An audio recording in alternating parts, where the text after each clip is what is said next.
9 digital కు స్వాగతం. గొలుగొండ మండలం చీడిగుమ్మల జెడ్పీ హై స్కూల్లో గణతంత్ర దినోత్సవ కార్యక్రమంలో జెడ్పీటీసీ సుర్ల వెంకటగిరిబాబు, స్థానిక సర్పంచ్ ప్రధానోపాధ్యాయులు మువ్వన్నెల జెండా ఎగురవేశారు.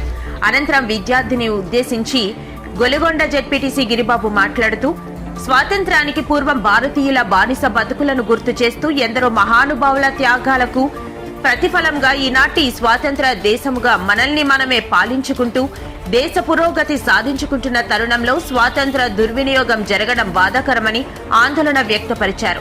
స్వాతంత్ర్యం అనంతరం ఆనాటి సామాజిక రుగ్మతులైన బాల్య వివాహాలను, సతీ సహగమనాలను, అంటరానితనం, అస్పృశ్యతలను నిర్మూలించేందుకు ఎందరో మహానుభావులు అనేక ఉద్యమాలు నడిపారు. వాటిని ఈనాడు పూర్తిగా నిర్మూలించగలిగాము. కానీ నేటి సమాజాన్ని పట్టి పీడిస్తున్న రుగ్మతలు సోషల్ మీడియాను వినియోగించుకుంటూ వాక్ స్వాతంత్ర్యానికి విలువ లేకుండా స్థాయి మరిచిన ప్రసంగాలు, యువత గంజాయి వినియోగం, బహిరంగ మద్యపానం, యువత విచ్చలవిడిగా బైక్ రైడ్లు చేస్తూ యాక్సిడెంట్లలో ప్రాణాలు పోగొట్టుకోవడం లాంటివి నేటి సామాజిక రుగ్మతలని, వీటిని అరికట్టేందుకు కూడా ప్రజా ఉద్యమాలు జరపాల్సిన అవసరం ఉందని యువతకు గుర్తు చేస్తూ స్వాతంత్ర సమరయోధుల గాథలు యువత చదవాలని, పాఠ్యాంశాల ద్వారా కూడా వాటిని గుర్తు చేయాల్సిన అవసరం ఉందని, వారి యొక్క త్యాగాలను స్మరించుకుంటూ జయంతి, వర్ధంతులను ఘనంగా జరుపుకోవాల్సిన నేటి యువత తప్పుతోవలు పడుతూ పుట్టినరోజులు, పార్టీలు అంటూ అర్ధరాత్రి బాంబులు పేల్చడం, ఇరుగు పొరుగు వారికి, వృద్ధులకు హృదయ రోగాలు వారికి, చిన్న పిల్లలకు ఇబ్బందులు కలిగించడం కూడా సామాజిక రుగ్మతే అని, ఇతరులను ఇబ్బంది పెట్టేదిగా ఉండకూడదు, మన స్వేచ్ఛ స్వాతంత్రమని విద్యార్థులకు పిలుపునిచ్చారు. అనేక పోరాటాలు చేసి వాటిని అరికట్టగలిగాం. ఇవాళ బాల్య వివాహాలు ఉన్నాయా? లేవు. సతీ సహగమనాలు ఉన్నాయా? లేవు.